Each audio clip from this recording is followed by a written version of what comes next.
이태원 영가. 아버지의 장례식 날 비가 새벽부터 쏟아지더니 아침이 되어도 멈추질 않았다. 길이 질척한데도 목사님과 교회분들이 아버지의 납골당까지 동행했다. 아버지는 유언으로 어떤 종교적 의례 없이 그냥 화장해서 뿌려달라고 하였다. 그런데 어머니는 아버지의 유언을 받아들이지 않았다. 그러면서 언젠가는 저 세상에서 자신에게 감사할 거라고 큰 소리를 치셨다. 어머니는 신에 대해 신실했지만 아버지는 종교에 전혀 관심이 없던 사람이었다.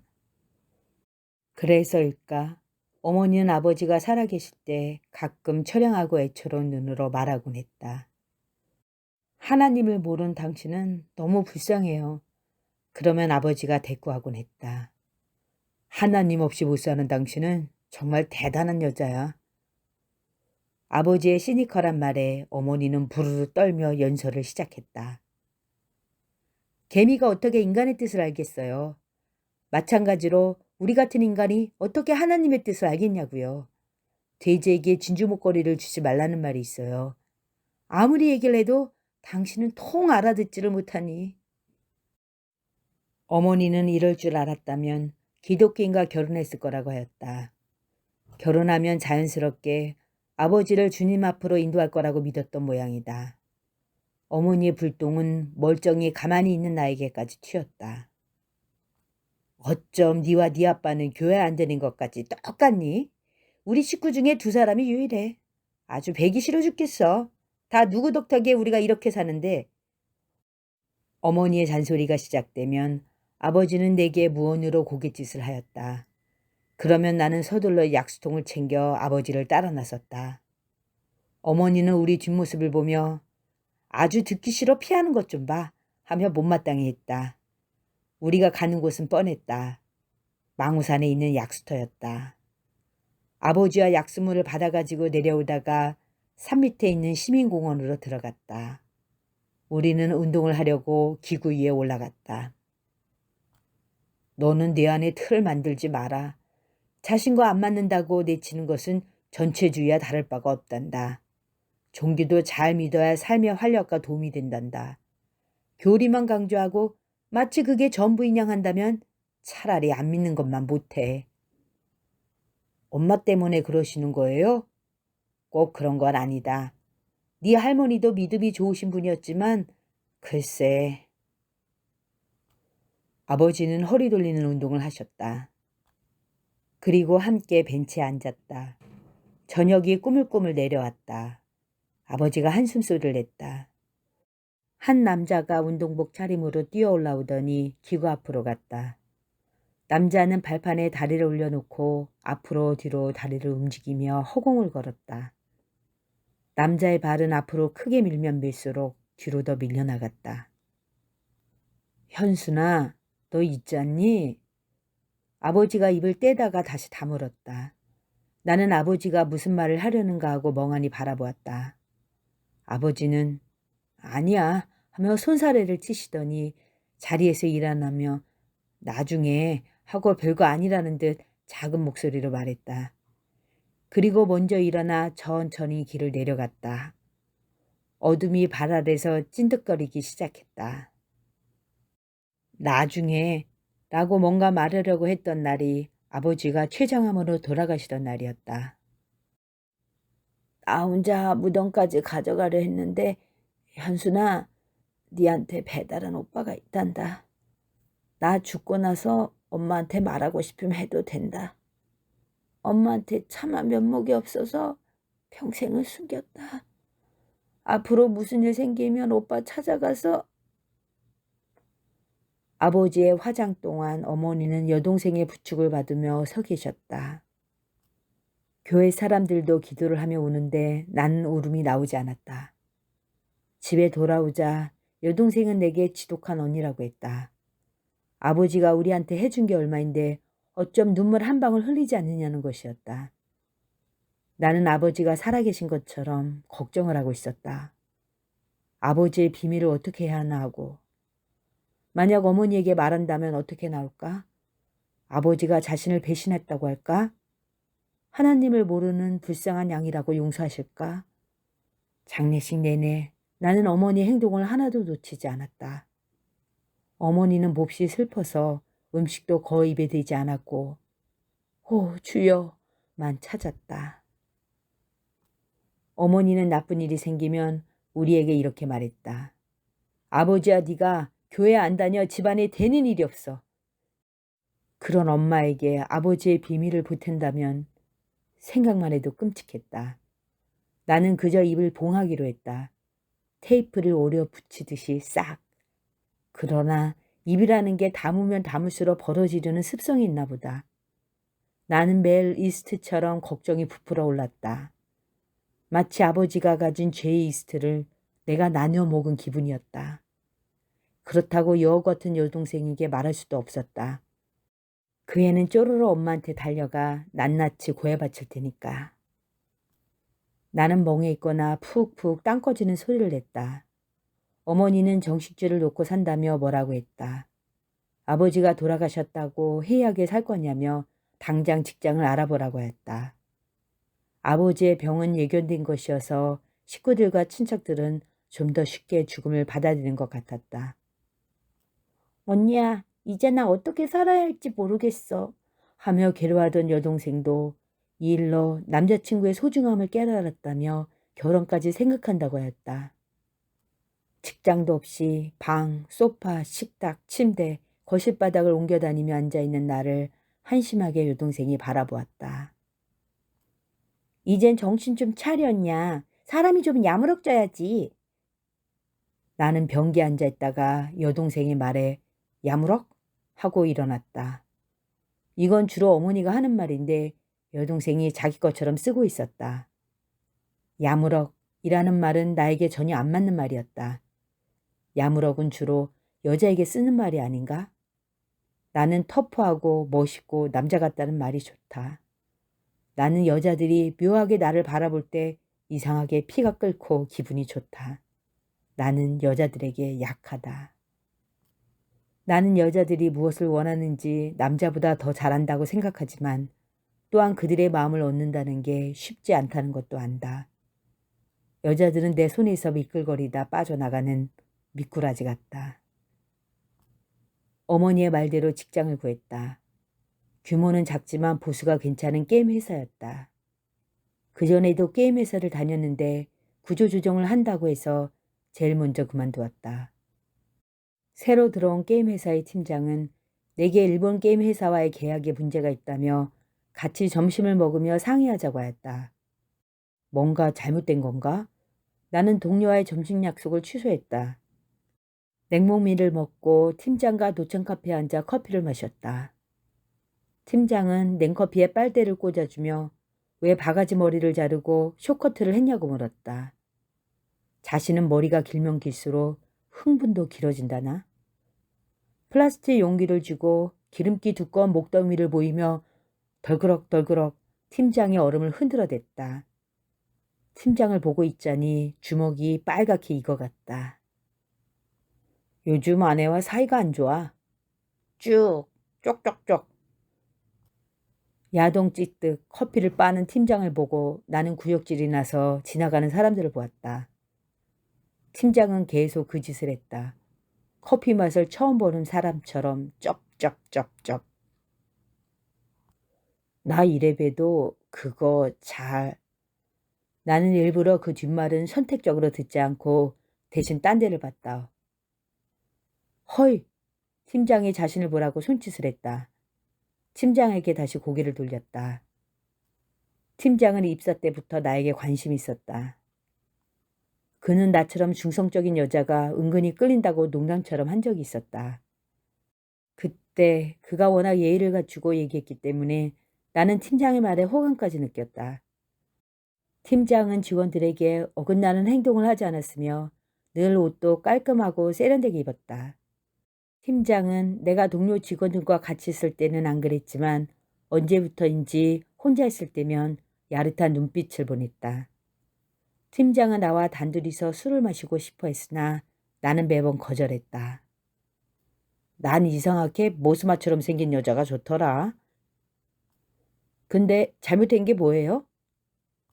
팀장이 아니, 아니 하고 고개를 저었다. 그건 나중에. 팀장은 상반신을 내 앞으로 구부리며 애원조로 바라보았다. 사실 나 너랑. 팀장의 목소리는 조근조근했다. 팀장이 나의 눈을 빤히 보았다. 사실 너 같은 애만 보면 이상하게. 알지 무슨 말인지. 그동안 내가 얼마나 힘들었는지 알아? 팀장이 반말을 하면서 이렇게 대하는 것이 처음이었다. 나는 벌떡 의자에서 일어났다. 그리고 빨간 주먹을 팀장의 코앞에 바짝 들이댔다. 야, 너 그렇게 꼴리면 혼자 해. 나는 바로 그 자리를 떴다. 팀장이 의자에서 벌떡 일어나 쫓아오는 소리가 났다. 나는 가다가 기다렸다는 듯 바로 섰다. 척 하고 두꺼운 손이 내 어깨를 움켜쥐었다. 그러나 곧 지나가는 무리의 사람들을 의식했는지 그는 나를 붙잡고만 있었다. 사람들이 없었다면 팀장은 여러 번 나를 때리거나 쳤을지도 모른다. 그는 어이없다는 듯 비꼬며 말했다. 야, 너 여기서 일하기 싫으냐? 나는 팀장의 팔을 내 어깨에서 바로 쳐냈다. 순간 팀장이 비틀거리며 말했다. 나랑 싫으면 말고. 난 네가 이렇게 나올 줄은 몰랐네. 팀장은 에헴 하고 목청을 가다듬었다. 팀장은 굉장히 당황한 것 같았다. 그러나 그의 눈에는 아직 물러서고 싶은 마음이 없어 보였다. 한 가지만 묻자. 너 내 제안 거절하는 거 혹시 다른 이유 때문이냐? 왜 그런 거 있잖아. 뭐, 레즈비언? 되게 중성적인 애들이 그런다는데. 나는 그의 말에 뒤통수를 맞은 것처럼 멍했다. 나는 보도의 좌우를 보았다. 팀장이 승리한 듯 미소를 지었다. 왠지 느낌이 그런 것 같더라. 여자랑 응? 쉿! 나는 최대한 침을 모아 팀장의 얼굴을 향해 뱉었다. 그리고 돌아서서 무작정 걸었다. 어딘지는 모르나 빠른 속도로 갔다. 팀장이 뒤통수를 갈긴다 해도 기꺼이 맞아주고 생각이었다. 그가 뒤에서 나를 노려보며 손수건으로 자신의 얼굴을 닦고 있는 것 같았다. 나는 회사로 통하지 않는 길로 걸어갔다. 이번에는 게임 회사가 아니라 3D 그래픽이나 애니메이션을 개발하는 회사에 취직했다. 그러나 나의 한숨은 멈추지 않았다. 같이 일하는 동료들 중에 컴퓨터 그래픽 디자이너인 미영이 나를 언니 언니 하며 따랐다. 미영은 회사 밖에 나가는 일이 있으면 내게 샌드위치나 음료수를 사다 주었다. 미영의 입가에 쏙 들어가는 보조개. 그 보조개를 보면 휘발유를 몸에 뿌린 것처럼 활활 타올랐다. 내가 의자에 앉아 있으면 내 어깨를 붙잡고 다가와 언니 이 캐릭터 색상 어떤지 봐봐 하며 내 화면 앞에서 시범을 보여주었다.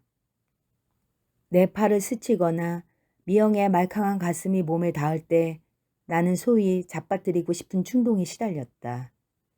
미영의 몸에서는 달콤하면서도 시큼한 아기 냄새가 났다. 아주 폭 자멸하고 싶었다. 나는 아무 말 없이 미영을 느끼며 화면을 바라보았다. 아닌 것 같지? 아무래도 색감이 구려. 하며 미영은 휙 돌아서서 가는 것이었다. 그때 미영의 탱탱한 엉덩이란 나는 사과라도 이런 사과 같은 엉덩이는 없을 것이라고 확신할 수 있다. 미영은 내가 편안할지 모르나 나는 입이 바짝바짝 말랐다. 심지어 꼴깍하고 침이 넘어가려 해서 참았다.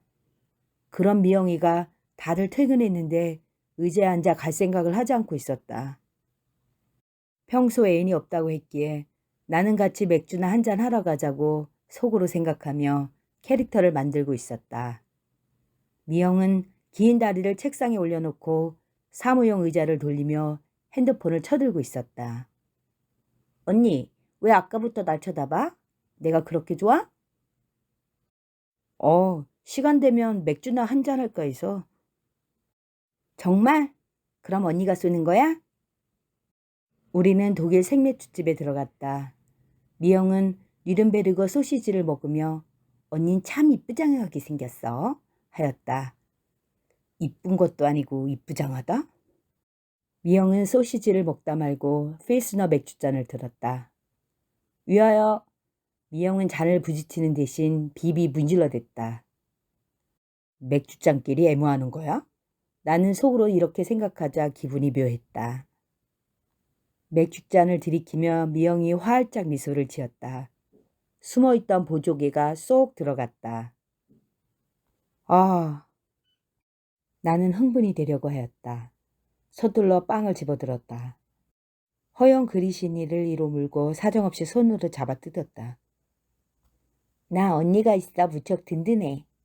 미영은 소시지를 똑똑 앞니로 끊어 먹었다. 미영이가 소시지를 시킨 것도 마음에 들지 않았다. 미영이가 맥주를 한 모금 마셨다. 나 가끔 언니 생각난다? 맛없이 빵을 질겅질겅 씹어 먹으면서 나는 짐짓 무관심한 척했다.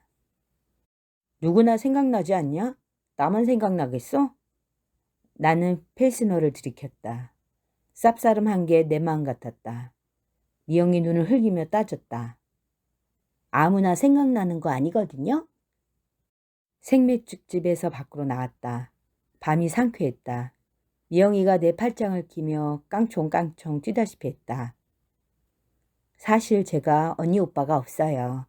외동딸이라 형제 있는 사람들이 되게 부러워요. 미영이는 깨금 발을 뛰며 앞으로 가다가 돌아섰다. 언니, 오늘 우리 집에 가서 잘래요? 다음날 미영은 회사에 나타나지 않았다. 다른 동료에게 물어보니 입원을 했다는 것이었다. 하도 전화를 받지 않아 미영이 병실로 찾아갔다. 언니로 가졌던 순수한 마음을 내가 사정없이 짓밟았다며 미영은 끄억끄억 울었다. 내가 자신에게 평생 씻을 수 없는 상처를 주었다고 하였다. 죽을 때까지 안 보는 게 소원이라고 했다. 그 길로 나는 회사에 가지 않았다. 갈 수가 없었다. 어머니를 힘들게 할지언정 미영을 힘들게 할 수는 없었다. 미영이를 다른 남자한테 빼앗기기 싫어 나는 이렇게 말했던 것이다. 나랑 사귈래? 미영은 내가 역겹고 같은 회사에 다니는 게 불결하다고 했다. 나는 이 말을 꺼낸 걸 엄청 후회했다. 파트너를 구할 수는 있지만 나는 체질상 아무 여자나 좋아하는 타입이 아니었다. 남자들이 아름답다고 하는 여자들을 나도 좋아했다. 얼굴이 삭고 뒤룩뒤룩 살찐 여자는 닭살이 돋고 소름이 끼쳤다. 보조개가 들어가는 미영의 입에서 제발 제발 꺼져줘 라고 했을 때 나는 내 남성성이 여자라는 껍질 속에 잘못 들어갔음을 절감했다. 다시 소파에 눌러앉았다. 어머니와 여동생의 눈이 따갑다 못해 바늘처럼 콕콕 쑤셨다. 한동안은 잊었던 아버지까지 합세했다. 너 배달은 오빠 있다. 엄마한테 말해도 된다. 엄마! 거실 밥상에 앉아 고린도 전설을 읽는 어머니가 고개를 돌렸다. 사실 아빠는 어머니가 내 입모양만 보았다. 그 순간 싹둑 나는 스스로 내 말을 잘라버렸다. 싱겁다는 듯 어머니가 성경책을 다시 보았다. 그 순간 싹둑 나는 스스로 내 말을 잘라버렸다. 싱겁다는 듯 어머니가 성경책을 다시 보았다. 동대문에서 악착같이 옷을 팔던 어머니의 모습은 어디론가 사라지고 없었다. 평화롭고 인자한 성직자가 되어 바울을 쫓아 로마로 입성하는 것 같았다. 취직이 바로 안 돼 어머니를 도우러 동대문 시장에 갔다. 대형 상가의 점포 안에 서 있자 옷가게 여자들이 나를 빤히 보며 지나갔다. 그중 남녀 진을 파는 여자가 매번 나를 야릇하게 보았다. 마치 애가 탄다는 표정으로. 여자는 자신의 점포에서 나와 우리 가게 앞을 지나갔다. 여자는 가면서도 매번 나를 흘낏 바라보았다. 이번에 내가 여자를 뒤쫓아가기로 했다. 비상문 문을 열고 여자가 올라가는 계단을 마구 뛰어갔다. 여자가 뒤쫓아오는 나를 보더니 갑자기 아, 사람 살려! 하고 소리를 질렀다. 그 후로 동대문 상가도 나가지 않았다. 한숨이 머리끄댕이 잡듯 나를 질질 끌고 다녔다. 미영이가 보고 싶었다. 지금쯤 이 아이는 무얼 하고 있을까? 방 안의 시계를 쳐다보았다. 미영이의 가슴이 확 몸에 닿은 것처럼 떨렸다. 나는 잠바를 들고 밖으로 뛰쳐나갔다. 지하철을 타고 무작정 미영이 회사 쪽으로 달려갔다. 오해를 풀자. 정말 오해였어. 라고 머릿속에서 끝없이 리허설을 했다. 회사에 도착해 미영이에게 전화를 했다. 받지 않았다. 회사 대표 전화를 눌렀으나 회의 중이라고 하였다. 퇴근 시간이 꽤 지났는데도 나오지 않았다. 혹시 위에서 나를 보고 있는 게 아닐까? 건물을 올려다보았다. 건물이 미영을 삼켜버린 것 같았다. 미영은 허공으로 사라진 것일까? 아니면 늦게까지 잔업이 있나? 어둠이 내 숨통을 조여왔다. 나는 돌아서서 거리를 싸돌아다녔다.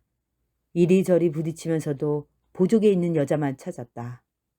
보조개. 왠지 미영이의 그거라는 느낌이 들었다.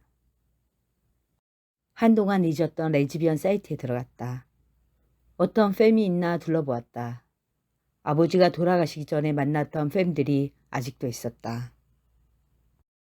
외모는 날씬하고 예뻤으나 허영과 사치가 심해 늘 비싼 선물을 사달라고 졸랐다. 어쩌면 팀장이 그렇게만 나오지 않았어도 이 팸을 계속 만날 수도 있었다. 회사를 그만두었다고 하자 다음부터 전화하지 마 하며 끊었다. 정말 부담만 주어서 전화하지 않았다. 작년에 3번 만났던 팸은 아우라가 있었으나 부산에 살아서 만나기가 힘들었다. 나는 서울이나 경기도에 사는 팸이 거리 때문에 좋았다. 그러나 무엇보다 중요한 건 이런 팸들이 남자를 정말로 싫어하느냐이다. 한참 사귀다가 남자가 생겼다며 시집가는 팬들을 만나면 나는 정말 돌아버릴 것 같다. 아직 그런 재수없는 팸을 만난 적은 없지만 나 같은 부치들은 그런 애들 만날까봐 늘 조심해야 한다. 나는 너무 들러붙거나 내 말에 무조건 순종하는 팸은 이상하게 싫었다. 미영이처럼 조금은 성깔 있는 여자가 매력적이다. 나를 쥐었다 놓았다 그러면서도 애교를 떠는 애들. 인터넷에 올라온 팸들은 다 비슷했다. 그 중에는 자주 클럽을 드나들며 여러 부치들을 만나 바람을 피우는 팸도 있었다. 나는 그런 팸에게 건강상 문제가 없는지도 의심스러웠다. 다시 취업하면 미영이에게 한 것처럼 다른 여성에게 고백 따위는 하지 않을 것이다. 이렇게 해서 힘들고 손해보는 건 나니까. 게다가 뒤에서 얼마나 나를 모욕하고 무시하겠는가. 나는 침대에 누웠다. 아버지의 모습이 떠올랐다. 아버지는 참 즐길 거 마음껏 즐기고 가셨구나. 그렇게 가실 거면 곱게 가시지 웬 쓸데없는 말을 하셨을까. 뭘 어쩌라고. 아버지야 속이 시원하시겠지만 나는 뭐란 말인가. 나는 붙잡고 얘기할 사람이 없었다. 아버지가 돌아가시면서 준 오빠의 전화번호가 서랍 안에 뒹굴고 있었다. 박박 찢어버려야겠다. 아예 기억나지 못하게. 나는 머리를 들쑤시며 서랍을 확 뺐다. 이 사기꾼 같으니 나는 종이를 잡아 쪽쪽 찢었다. 그러나 잠시 후 종이를 다시 붙이는 내 모습이란. 내가 이태원을 찾은 것은 저녁 5시쯤이었다. 오빠라는 사람은 알리 술집이라며 그곳으로 직접 오라고 하였다. 자기가 매니저라 가게를 비울 수 없다나. 나는 배다른 형제의 만남이라 오빠가 만날 일 없다며 화를 낼 줄 알았다. 오빠는 망설이는 내게 와서 맥주나 한잔 하자며 편안하게 말했다. 그래서 오히려 기가 막혔다. 언제 나를 봤다고. 그러나 어쩌면 나는 오빠를 만나는 것보다 술이 더 당겼는지도 모른다. 집안에만 틀어박혀 답답했던 것이다. 해미털 호텔 앞에서 횡단보도를 건넜다. 오빠가 일러준 대로 도로를 쭉 걸어 우측 골목길로 들어갔다. 골목은 오래되고 구질구질했다. 저녁 어스름이라 그런 것 같기도 했다. 술집 간판을 확인하고 문을 당겼다. 카운터의 남자가 웃으며 내게 다가왔다. 네가 바로... 맞다며 나는 말 대신 고개를 끄덕였다. 짝! 오빠가 박수를 쳤다. 어머머, 아빠한테 네 얘기 많이 들었어. 어쩜 아빠를 쏙 빼닮았니? 오빠는 테이블로 나를 안내했다. 오빠는 애간장을 태우는 애교가 철철 넘쳤다. 종업원이 맥주 안주를 가져왔다. 오빠가 맥주를 땄다. 나는 하도 신기해서 주위를 둘러보았다. 뭘 그렇게 보니? 오빠가 나를 보았다. 여기에는 죄다 남자들만 있었다. 걱정 마. 여기는 주로 게이 손님들이니까. 오빠는 내게 맥주를 내밀었다. 팔뚝에 눈이 갔다. 털이 부숭부숭했다. 아버지가 정말 바람을 피웠구나 하는 확신이 들었다. 아버지도 팔과 다리에 털이 많았다. 아빠한테 네 얘기 많이 들었어. 초면인데 나를 안다고 하자 왠지 기분이 멍했다. 아버지는 술에 취해 늦게 들어오시는 날이 많았다. 아마도 여기 와서 술을 드시고 간 모양이었다. 왜 이렇게 안 오시냐며 잠도 안 자고 기다리던 어머니의 처량한 모습이 떠올랐다. 그러자 우리를 속인 이 사기꾼을 한 대 후려치고 싶은 마음까지 들었다. 여기서 자신의 아들과 오붓하게 술을 마셨다고? 아버지 장례식 때는 오셨나요? 갔었지. 그런데 너희 식구들한테 패키치기가 싫어서 바로 나왔어. 나는 오빠가 따라준 맥주를 쭉 들이켰다. 나도 처음에는 우리 아빠 많이 원망했어. 아빠가 엄마와 나를 버렸다고 생각했거든. 나중에 엄마 말 듣고 사실을 알았지만 우리 엄마 말이 아빠가 불쌍한 사람이라고 하더라. 양가 부모님 때문에 이렇게 됐대. 아빠는 우리 엄마랑 헤어지지 않으려고 하셨대. 우리 엄마는 임신한 줄도 모르고 그냥 어른들 말을 따르겠다고 하고. 그렇게 헤어지신 후 아빠는 2달 후 어른들이 정해주신 믿음이 큰 여자분과 결혼하셨다고 하더라. 그 집안의 종교와 맞아서 좋아하신 것 같다고. 나는 오빠를 바라보았다. 활 같은 눈과 입술이 웃고 있었다. 상처라고는 알지 못하는 아기 같았다. 나는 갑자기 오빠가 부러웠다. 오빠는 손님들이 오니 내게 먹고 있으라며 일어났다. 문이 열리며 2 남자가 들어왔다. 그들은 손을 붙잡고 있었다. 오빠가 좌식 테이블로 그들을 안내했다. 2 남자는 신발을 벗고 올라가 침구를 개고 누웠다. 오빠가 아랍식 물담배를 갖다 주었다. 사과 향기를 내며 2 남자는 물담배를 피웠다. 나는 미영이가 보고 싶어졌다. 2 남자는 이제 어깨를 껴안았다. 그들이 나와 미영이었으면 싶었다. 오빠가 맥주를 갖다 주었다. 이마를 마주대며 2 남자가 장난을 쳤다.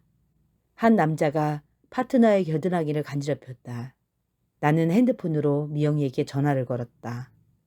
음성 녹음으로 넘어갔다. 4명의 남자들이 무리지어 들어왔다. 오빠는 카운터에 서서 주문을 받았다. 옆에 있던 종업원이 그들에게 자리를 마련해 주려고 따라붙었다. 좀 전에 2 남자는 몸을 쭉 펴고 서로의 다리를 꽈배기처럼 꽈다. 한 남자가 자신의 팔을 머리에 괜 채 상대방의 남방단추에 손을 넣었다. 오빠가 다시 내게로 왔다. 내 동생들은 잘 있니? 여동생은 대학생이고 남동생은 군대 갔어요. 너는 뭐 하는데? 회사 다니다가 때려쳤어요. 그래? 이유를 물어봐도 되니? 나는 멈칫했다. 처음 만났는데 나의 성 정체성 때문이라고 말할 수는 없었다.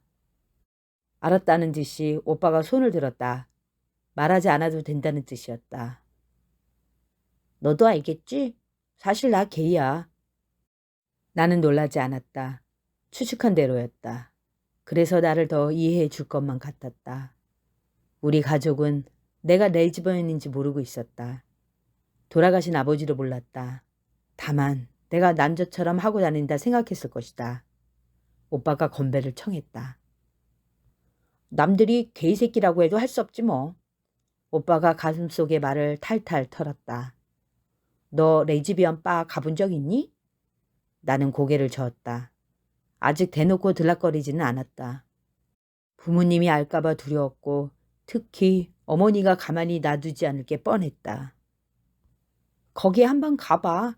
이 골목에서 나가 반대편으로. 4명의 남자들이 좌식 마루에 앉아 떠들다가 키스를 했다. 그들은 서로 어깨를 껴안았다. 오빠가 나처럼 뒤를 보았다. 처음 보니? 나는 눈을 내리깔았다. 뭐 아무렇지도 않아. 만날 보니까. 동성애들끼리 이런다고 욕하는 사람도 있는데 난 오히려 그런 사람들이 더 못됐다고 생각해. 저들은 이성애들에게 뭐라고 하는 줄 아니? 나는 고개를 저었다. 아무 말도 안 해. 동성애가 나쁘다고 미리 기준을 세워놓았기 때문이지. 그러나 무엇보다도 나는 오빠를 보았다. 이 사람들은 마음이 약해. 자신들이 큰 소리치면 가족들이 알파할 거라는 걸 알아.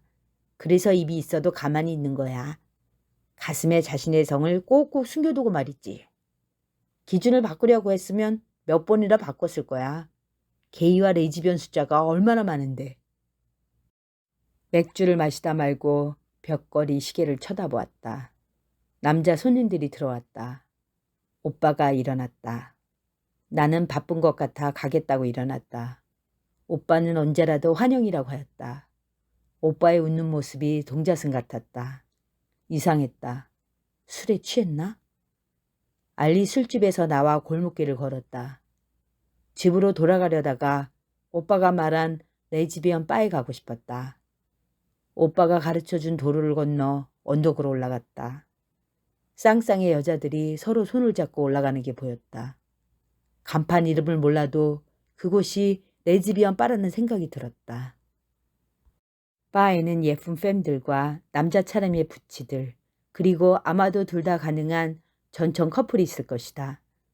나는 테킬라를 시켰다. 옆에 앉은 fem들이 같이 온 파트너와 얘기 중이었다. 뒤쪽에 은밀한 대화를 나누도록 만든 테이블도 있었다. 그 안에서 커플들은 무릎에 앉아있기도 하고 대화를 나누기도 했다. 바에는 너무나 아름다운 fem들이 많았다. 늘씬하고 섹시한 여성들이. 순간 왜 미영이는 여자를 좋아할 수 없을까 하는 슬픈 생각이 들었다. 테킬라를 입에 털어넣었다. 한 여자가 어느새 내 옆에 와 앉았다. 혼자였다. 하이, 여자가 테킬라를 시켰다. 내가 여자의 술값을 지불하겠다고 했다. 여자가 미소를 지었다. 술에 취하지는 않았지만 피곤해 보였다. 고개를 숙이자 염색한 검은 머릿속으로 금발 뿌리가 보였다. 다시 염색을 해야 할 것 같았다. 여자는 주근깨가 있었고 민소매를 입었다. 나는 술에 취하고 있었다. 이 여자는 학원과 유치원에서 영어를 가르치고 있었다. 보조개는 없었지만 웃는 모습이 귀여웠다. 애인과 헤어진 지 얼마 안 된다고 하였다. 자신은 양성애자라고. 바이섹슈얼? 나는 속으로 중얼거렸다. 사귈 때 조심해야 한다는 말이 떠올랐다. 그럼에도 여자에게 끌리고 있었다. 어느새 당신 너무 귀여워요 라고 말하고 있었다.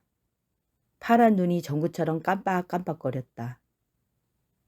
소니야, 나는 오늘 너와 함께 있고 싶어. 여자가 입을 가리고 키득키득 웃었다. 깊게 파인 티 속으로 젖가슴이 보였다. 쏙 손을 넣고 싶었다. 여자의 파란 눈, 그 물속을 물고기처럼 헤엄치고 싶었다. 순간 나도 모르게 튀어나왔다. 소니야, 널 사랑해. 그 다음 무슨 말을 해야 할지 몰라 여자를 응시했다. 오케이, 오케이. 소니아가 손으로 나를 진정시키려고 했다. Thank you very much. 나는 다 성사된 것처럼 그냥 말이 튀어났다. 여전히 입을 가리고 여자가 키득거렸다. 은총이란 이런 것일까? 여자를 따라 아까 나왔던 골목길로 다시 들어갔다. 소니아의 집은 알리 술집에서 가까웠다. 일반 주택 2층에서 살고 있었다. 주인집 밖으로 계단이 나 있어 사생활 침해가 안 되는 구조였다. 계단을 올라갔고 나도 뒤따라갔다. 딱 여자가 철문을 땄다. 큰 침대방과 작은 방 2개였다. 화장실과 부엌도 나름 깨끗했다. 들어가자마자 우리는 서로 부둥켜 안고 침대에 쓰러졌다. 베스, 소니아가 말했으나 나는 꼼짝도 하지 않았다. 방금 생긴 감정을 몽땅 씻어버리고 싶지 않았다. 소냐가 침대에 푹 엎드리더니 고개를 숙여 침대 밑으로 손을 넣었다. 그리고 희한한 박스를 들어 올렸다. 마치 나의 그것이 거세되어 있었다는 듯이. 소냐가 학원이나 유치원에 가면 나는 혼자 잠을 잤다. 그러다가 알리에 가서 맥주를 마시고 오빠와 얘기를 나누었다. 근처에서 아르바이트를 하고 싶다고 말했다.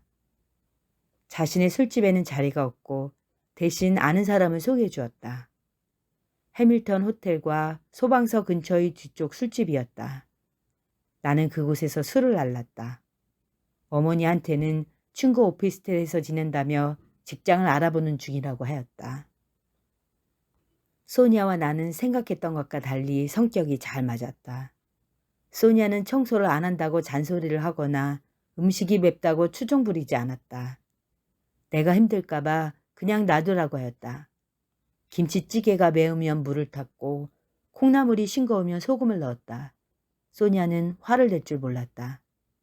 나는 미영이 같은 여자한테 매력을 느끼곤 했는데 소냐는 소냐 나름의 독특한 색깔이 있었다. 내 어머니와 여동생과는 딴판이었다. 저녁에는 촛불을 켜놓고 소냐가 만들어진 파스타에 와인을 마셨다. 더운 날은 함께 슬리퍼를 끌고 맥주집에 가기도 했다. 2층 테라스에 앉아 올려다본 어둠은 기네스처럼 시원하면서도 쓰거웠다. 너 이슬람 사원에 가봤니?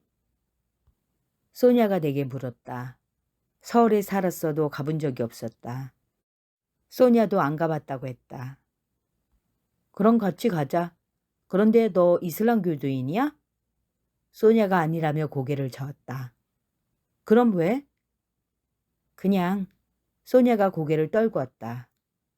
검은 머리카락이 내려왔다. 내가 성당 다닌다고 이슬람 사원 가지 말라는 법은 없지. 누가 정한 것도 아닌데. 소냐는 맥주잔을 내려다보며 말했다. 나는 소냐의 금발이 몹시 보고 싶어졌다. 돌아오는 토요일 저녁 같이 가자고 나는 소냐에게 약속했다. 집에 콧배기도 안 비치자 어디서 뭘 하느냐고 어머니가 소리쳤다. 나는 학원에 간 소냐에게 전화를 걸었다. 수업 중인지 받지 않았다.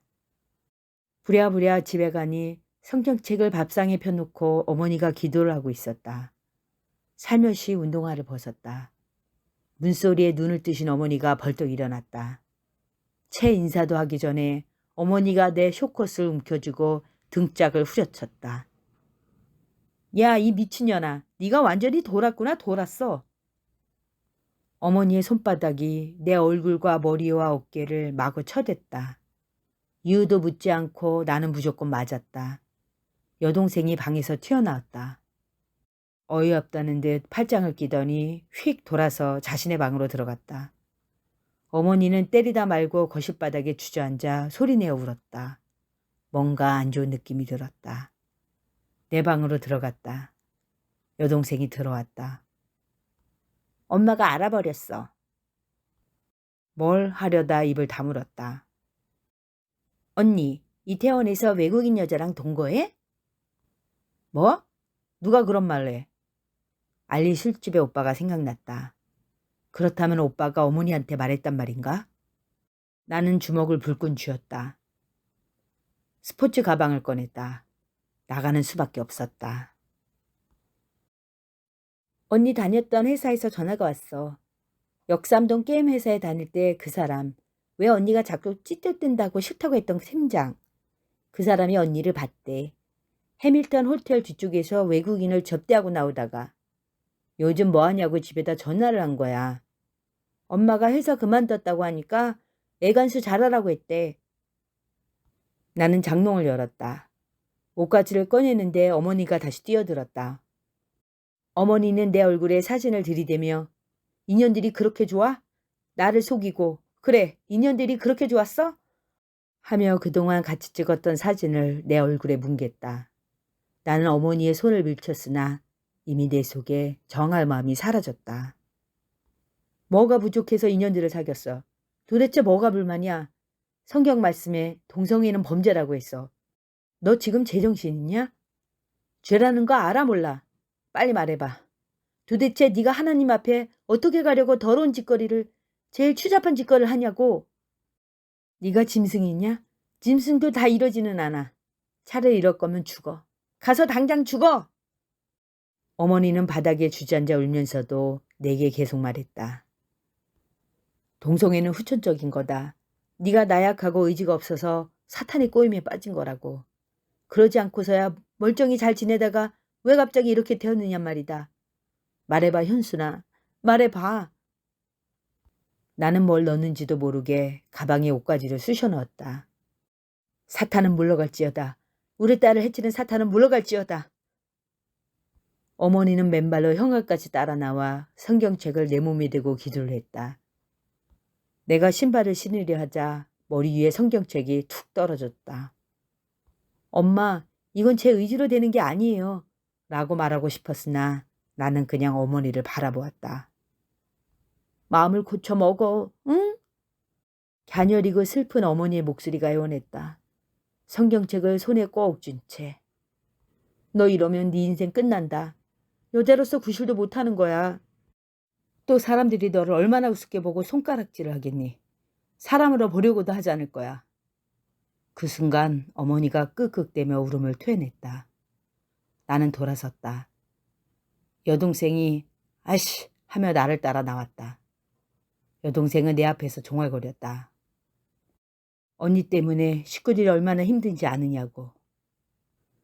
엄마는 언니 병 낫게 해달라고 기도하며 운다고 하였다. 자기도 청소년 모임에서 기가 죽었다고 하였다. 군대 간 남동생이 전화했는데 아직 말하지 않았으니 제대할 때까지 언니는 입을 다물라고 있으라고 하였다. 나는 택시를 타고 해밀턴 호텔로 향했다. 택시에서 내려 바로 소니아의 집에 갈까 하다가 알리로 갔다. 마음이 착잡했다. 어서 와. 오빠가 환하게 나를 맞아주었다. 원래 오빠가 나의 가족은 아니었을까 하는 느낌이 들었다. 애인과 홍대 게이바로 놀러갈 것이라며 한껏 들떠 있었다. 고아나 서생아가 부럽다는 생각이 처음 들었다. 오빠와 테이블에 앉아 내 성에 대해 가족이 알아버렸다고 했다. 그는 심각하게 듣고 있었다. 어머니가 충격을 받은 것 같다고. 나는 오빠 앞에서 울었다. 오빠는 괜찮다며 어차피 알아야 할 일 아니냐고 하였다. 남의 돈을 횡령한 것도 남의 가정을 파괴한 것도 아니잖아. 오빠는 레모네이드 한 잔을 갖다 주었다. 우리는 꽤 오래 이야기를 나누었다. 나는 새로운 사실을 알게 되었다. 아빠는 우리 엄마를 버린 죄인이라고 하셨어. 당신 때문에 내가 게이가 된 것 같다고. 나는 아니라고 했지. 설령 그렇다 해도 아빠를 원망하지 않아. 아빠 세대는 부모님이 시켜서 결혼하는 경우가 많았잖아. 그래서 아빠 탓이 아니라고 했어. 그랬더니 아빠가 고개를 떨구시더라. 그날 아빠는 처음으로 노숙자들에게 봉사를 나가기로 했다고 하더라고. 내가 날 풀리면 하라고 하니까 더 이상 미루고 싶지 않대. 죄는 저절로 빠져나가지 않는다면서. 아빠가 왜 자꾸 제 얘기를 하시는지 나는 이해가 가지 않았지.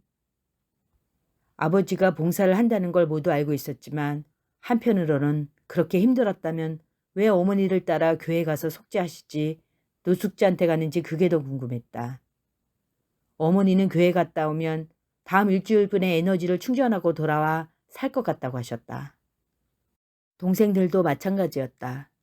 지은 죄가 없고 지었다 해도 하나님께 용서를 구하고 나니까 활력이 넘친다고 하였다. 어머니는 아버지의 봉사는 훌륭하나 순서가 뒤바뀌었다고 하였다. 고생은 고생대로 하고 천국도 못 가게 생겼다고. 어머니는 예수님의 이름을 통하지 않고서는 천국이 불가능하다고 하였다. 오빠가 팔짱을 끼며 한숨을 쉬었다. 사실 따지고 보면 할머니 잘못이 크지. 며느리만은 같은 기독교 신자한다고 자신이 골랐으니까. 알리 술집에서 나와 소니아 집으로 갔다. 가방을 내려놓고 방을 둘러보았다. 소니아는 없었다.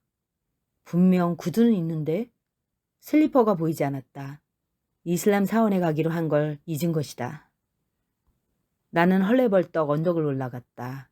사원까지는 꽤 힘들었다. 사원 입구에 들어가자 아랍인들이 신전 계단을 올라가고 있었다. 그들은 2층 문으로 들어갔다. 나도 따라 들어갔다. 흰 옷의 아랍인, 면티를 입은 동양인, 붉은 머리의 백인, 남방을 입은 흑인. 그들은 벽을 보고 예배자를 따라 큰절을 했다. 알 수 없는 설교가 흘러나왔다. 여자들은 찾아볼 수가 없었다. 나는 얼른 밖으로 나왔다. 문 입구에서 한 남자에게 물었다. 위층이라고 손가락을 가리켰다. 위층 계단으로 올라가 문을 열었다. 히잡을 쓴 여자들이 절을 하고 있었다. 맨 앞에서 검은 머리의 서양인이 절을 하고 있었다. 소냐였다. 옆으로 갔다. 소냐는 계속 절만 했다. 난간을 붙잡고 메카를 향해 절을 하는 사람들. 그곳까지 그들의 기도가 들릴까? 누군가가 콕콕 내 어깨를 쳤다. 한 여자가 내게 아랍어를 했다. 여기는 여자들만 있는 곳이에요. 라고 말하는 게 분명했다. 소냐에게 밖에서 기다리겠다고 말하고 나왔다. 사원 밖까지 설교 소리가 흘러나왔다. 뭐라고 하는 걸까? 나는 그 뜻을 알고 싶었지만 우두커니 이태원 야경을 내려다보았다. 밤속에는 오직 빛나는 것들만 있었다. 그곳이 어디에 있든 빛나는 것들은 슬퍼 보였다. 내 방을 서둘러 나오던 아버지의 모습이 떠올랐다. 나는 그때 대학생이었다. 아버지는 얼굴을 돌렸다. 안색이 어두우셨다. 뭐 좀 찾느라고. 아버지는 목이 베어서 간신히 말을 뱉었다. 그날 밤 아버지는 전역을 걸렀다. 그 다음 날도 마찬가지였다. 아버지가 밖에서 안 좋은 일을 당했다며 어머니는 신경 끼치지 말라고 우리에게 당부했다. 나는 그런가 보다 했다. 누구나 밥맛이 없을 때가 있으니까. 나는 서랍에서 편지를 꺼냈다.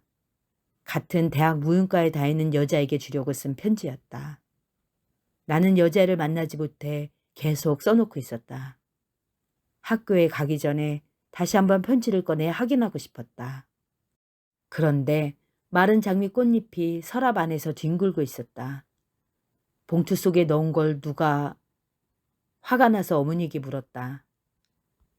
네 동생이 뭐 방에서 풀인지 가위인지 찾던데? 나는 여동생에게 편지를 읽었냐고 소리쳤다. 여동생은 질질 짜며 엄마한테 달려갔다. 나는 괜히 화를 낸 게 미안해 더 이상 말하지 않았다. 그때 아버지가 읽으셨을 거라는 생각은 못했다. 아버지는 종종 내 방에 들어왔다. 뭘 찾으시는데요? 하고 물으면 그게 어디 갔지? 하고 서둘러 나갔다.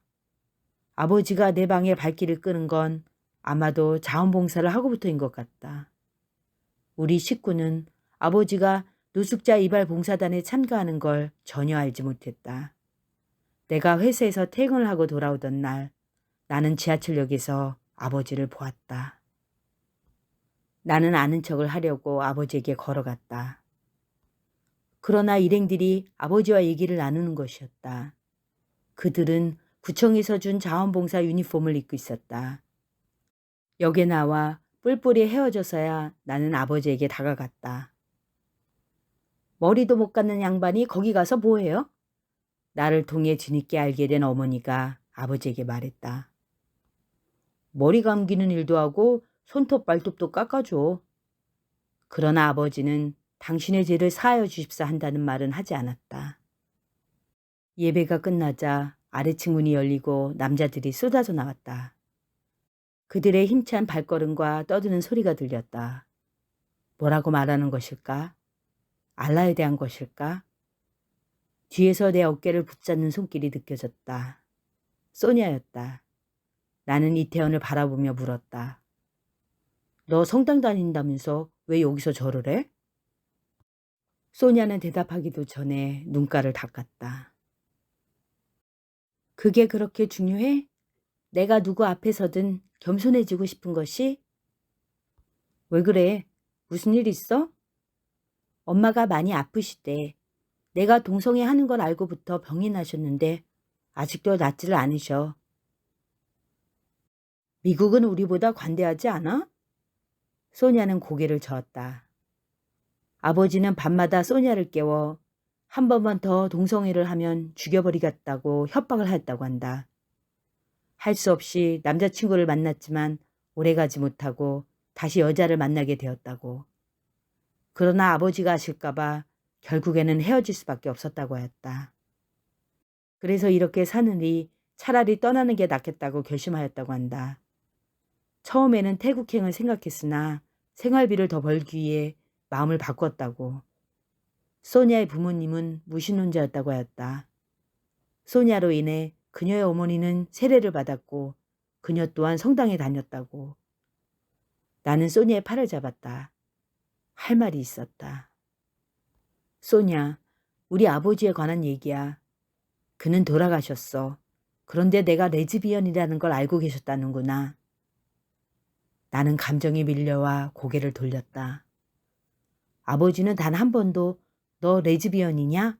하고 묻지 않았다. 아버지는 나에 대하여 식구들한테도 감췄던 것이다. 내가 이렇게 된 것도 다 자신의 죄 때문이라고 생각하셨던 모양이다. 그러고 보니 아버지와 나는 비밀을 하나씩 숨기고 살아 희한한 유대감이 있었나 보다. 아까 알리에 갔다가 오빠한테서 들었어. 아버지가 돌아가시기 전에 오빠를 찾아와 나를 잘 보살펴달라고 신신당부하셨대. 이 험한 세상에 우리 딸이 누구를 의지하고 살 수 있겠느냐며. 같은 동상애자들끼리는 아무래도 이해를 하지 않겠느냐면서. 하기야 내가 동성애자라고 아버지가 난리를 치시며 식구들에게 다 말했다면 난 창피해서 가출을 했을 거야. 엄마와 동생들한테도 기죽어 살았겠지. 그 순간 나의 머릿속에서는 아버지가 하셨단 말이 떠올랐다. 너는 왜 남자친구 안 사귀냐? 아버지는 내게 자꾸 물으셨다. 나는 더 이상 안 되겠다 싶어 아버지에게 솔직히 말했다. 역겹고 소름 끼쳐요. 몸에서 두드러기가 나는 것 같아요. 그 말에 아버지 얼굴이 어두워지셨다. 아버지는 꼭 남자친구 데려오는 게 소원이라고 하였다. 나는 그런 일은 절대 없을 거라고 하였다. 아버지는 여러 번 남자친구와 사귀라고 했지만 그럴수록 나는 아버지에게 짜증을 냈다. 왜 자꾸 강요하시느냐고. 아버지는 알리 오빠에게 이렇게 말했다고 한다. 혹시 현순이가 찾아오면 사람들이 어떻게 나오더라도 좌절하거나 기죽지 말라고. 이렇게 된 것은 네 잘못이 절대 아니라면서. 나는 다시 이태원을 내려다보았다.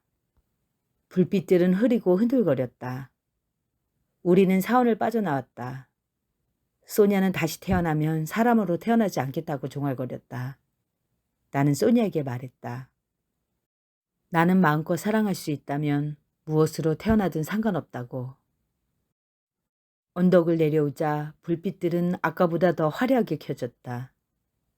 제이클럽 앞에서 소냐가 걸음을 멈추었다. 잠깐 안에서 일하는 친구 좀 보고 올 테니 기다리라고 하였다. 밤속에서는 온갖 꽃들이 피려고 난리였다. 여자들이 의자를 들고 나와 호객행위를 했으며 게이 커플들이 허리를 감고 다녔다. 나는 소냐를 기다리며 길 위에 서 있었다. 이봐요. 한 여자의 희미한 목소리가 나를 불렀다. 그쪽으로 고개를 돌렸다. 초라한 여자였다. 그런데 왠지 얼굴이 나와 닮은 듯했다. 한참 여자를 바라보았다. 애거라는 듯한 여자의 눈에서 붉은 빛이 사라졌다. 제이클럽에서 음악 소리가 쿵쿵거리며 흘러나왔다.